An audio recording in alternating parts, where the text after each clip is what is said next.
All right, before we really get deep into the math, let's discuss a couple of necessary preliminaries. First and foremost, the calculator. You are definitely allowed to use a calculator when you take the test. And for the New York State license exam, you need a cheap calculator from the dollar store. I am not kidding. You cannot use your phone or your watch as a calculator, and if you bring a fancy financial or scientific calculator, they will take it away. Now, for many math questions, you will need to divide by a percent. Unfortunately, some calculators, especially the cheap ones, automatically multiply when you hit the percent key and you want to divide. So try out your calculator before the test to see if hitting the percent key causes it to multiply. If it does, then you will get the wrong answer when you divide by a percent. Yikes! So, let's say you have to divide by 5%. Just divide by 0.05 instead. 0.05 is the same as 5%. Now remember, 5% means 5 divided by 100, because cent is Latin for 100. So 5% equals 5 divided by 100 equals 5% equals 0.05. You know, when I was growing up, we didn't even have calculators. They weren't invented yet. But now, of course, we take them for granted. When you get your salesperson license and are waiting for your commissions, you will be doing these calculations, believe me, in bed, in the dark, with no calculator. Because you'll be thinking about your bills and wondering when you're going to get paid, so you will be doing these calculations by yourself with no calculator. Now, commissions are payments for any type of real estate service. Commissions are always paid to the broker, never directly to the salesperson. The broker typically keeps part of the commission, a split, and pays the rest to the salesperson. Commission is usually a percent of the sale or rental price. The variables in commission equation are the sale price, commission rate, or total commission. You could put these terms in different order, but they're all the same. And you can see these three equations below. I've just put all the different terms in different order, but all three equations are exactly the same. Now here are some sample questions. For each of these questions, you will be using one of the three equations. We've already established that all three equations are the same. The terms are just in different order. For each question, choose the equation where the thing you don't know is by itself on one side of the equal sign. The first question. A property sold for $600,000 at 6% commission. What was the total commission? Well, this is the most basic commission question that you would be doing. And you multiply sales price times commission rate equals total commission. The next one.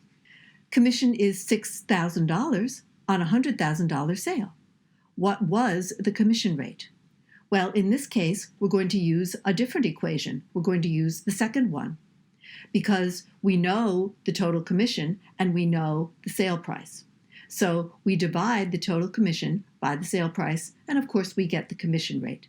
And once again, on the calculator, the commission is going to come out as a decimal, 0.06, but on the test, the multiple choice answer might be 6%. So you have to be sure that you are familiar with how decimals convert to percent. Third question. Commission rate is 4.5%. Total commission is $40,500. What was the sale price? So, in this case, we use the third equation. Total commission divided by commission rate in percent, or decimal, depending on how you want to do it on your calculator, equals the sale price. And the sale price in this particular question is $900,000. When a salesperson works for a brokerage, the broker keeps part of each commission, called a split. The broker has to pay for rent, utilities, insurance, and the broker's time spent mentoring and supervising. Now here's our first question. Sam is a salesperson for Happy Realty. He sells a home for $300,000 at 5% commission. Happy keeps a 40% split. How much is Sam's commission? Now, I should point out to you there's a little trick in here, because they're telling you what the commission is for Happy, 40%. but they're asking you what is Sam's commission. So the procedure here to get the answer is first figure out the total commission, then figure out how much Sam gets. If Happy gets 40%, then if you take 100% of the commission money minus 40% to Happy, that leaves 60% to Sam. So the sale price times the commission rate equals the total commission, which in this question is $15,000. Then we take the total commission of $15,000 times 60% to Sam, and we discover that Sam, the salesperson, is going to collect $9,000 on this deal. Now, what about co-brokes? Well, I'm sure you remember from the agency chapter that a co-broke is when two different real estate firms do a deal together and share the commission. So that's exactly what's going to be happening in the next question. We have two completely different real estate companies that are sharing a commission. Question: a house sells for $200,000. Seller pays $10,000 commission to listing broker Happy Realty. Happy must pay the co-broker, Pleasant Partners, 3%, and then pay half the remaining commission to their salesperson. How much commission does Happy Realty keep? Now the answer. First figure out how much Pleasant Partners must be paid. Does Pleasant get 3% of the commission or 3% of the sale price? Well, it has to be the sale price, because if it were 3% of the commission, Pleasant would only get $300 and Happy would get a whopping $9,000. So I don't think Pleasant would be too happy about that. Next, subtract Pleasant's commission from the total commission to see how much is remaining for Happy. Divide the remaining commission by 2 or multiply by 50%. Those are two different ways of splitting it in half so that Happy can pay their salesperson. And you get the final answer. So we take the sale price times 3% and we get $6,000 to Pleasant. The total commission is $10,000 minus $6,000 to Pleasant, which leaves $4,000 remaining in the hands of Happy Realty. Happy Realty takes the $4,000 remaining commission and divides it by 2 so that they can give half to their salesperson and keep half. So the remaining result is $2,000.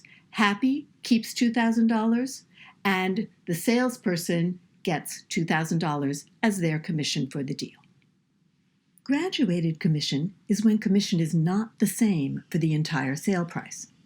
In other words, the commission is not 5% of the entire sale price. It is 5% of the first $500,000, let's say, and 3% of the rest. You see graduated commissions in large residential or commercial deals. Question: a seller will pay 5% commission on the first $500,000 of the sale and 3% on any amount thereafter. The property sells for $900,000. What is the broker's commission? Answer: figure out how much of the sale price will be paid at 5% and how much at 3%, then add the two partial commissions together to get the total commission. So as you can see in my arithmetic below, the $500,000, the first $500,000 of the sale, the commission is $25,000. The excess above that, which is paid at 3%, the commission is $12,000. If I add those two together, the total commission is $37,000. Now we're going to talk about something completely different, which is percentages having to do with mortgage loans. Mortgage loan interest has 3 terms in the equation, which can be placed in any order.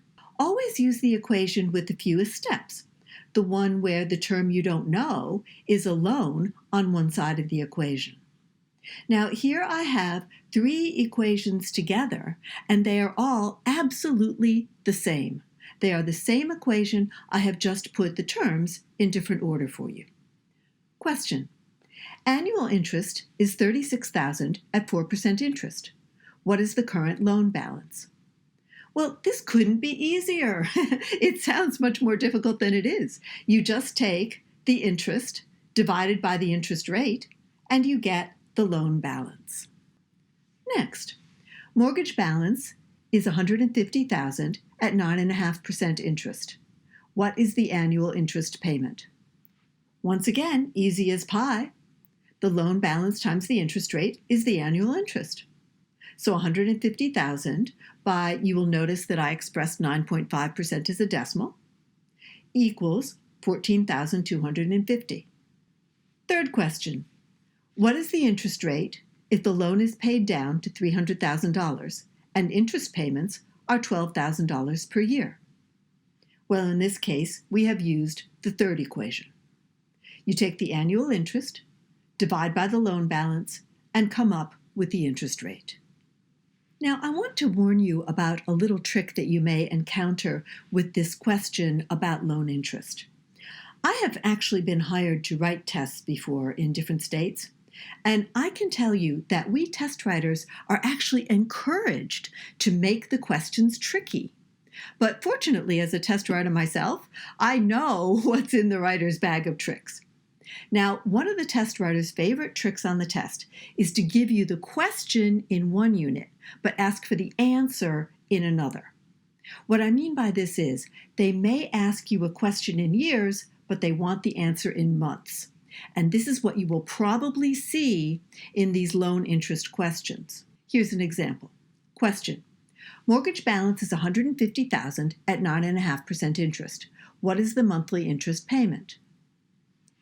Interest is calculated in APR, annual percentage rate.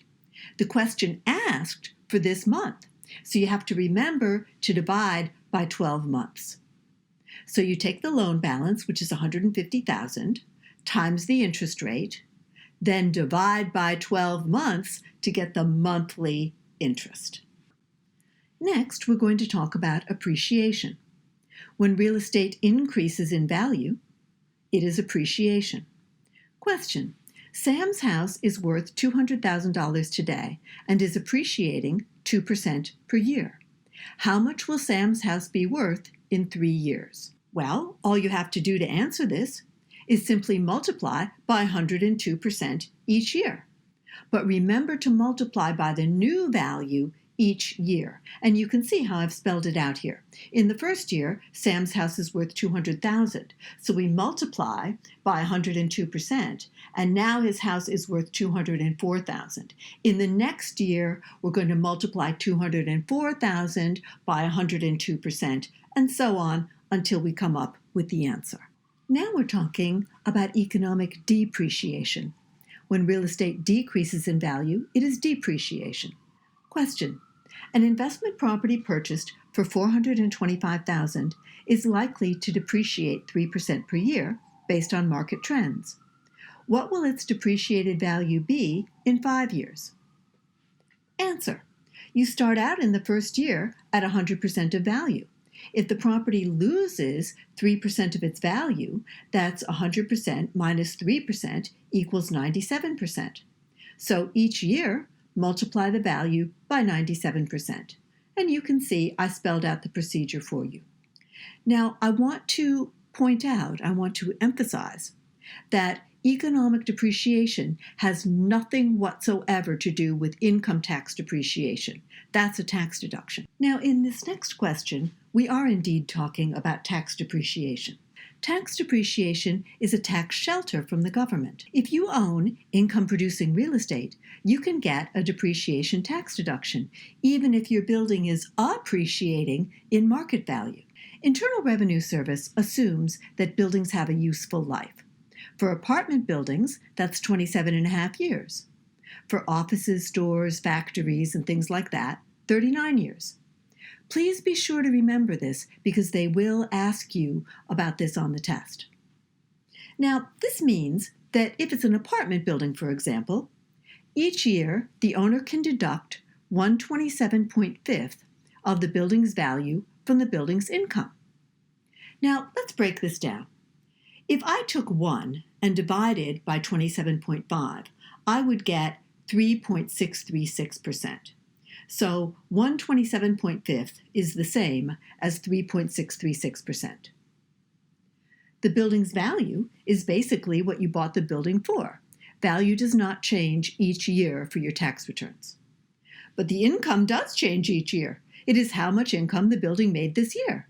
Because, of course, you're doing your income tax. Now, the depreciation deduction is only for buildings that produce income, and the building's value does not include land. Let's try a math question for tax depreciation. Sam buys an apartment building for $300,000, of which $50,000 is land. Rental income is $2,000 per month. How much depreciation deduction can Sam take each year? Now remember, you can never depreciate land, and they're expecting you to remember that in your mind so that you can solve the question properly. Now the answer is, we take the total property value, which is $300,000, subtract the value of the land, which is $50,000, and come up with the building's total value, which is $250,000. The other thing you have to remember is that if it's an apartment building, the depreciation is divided or spread out over 27 and a half years.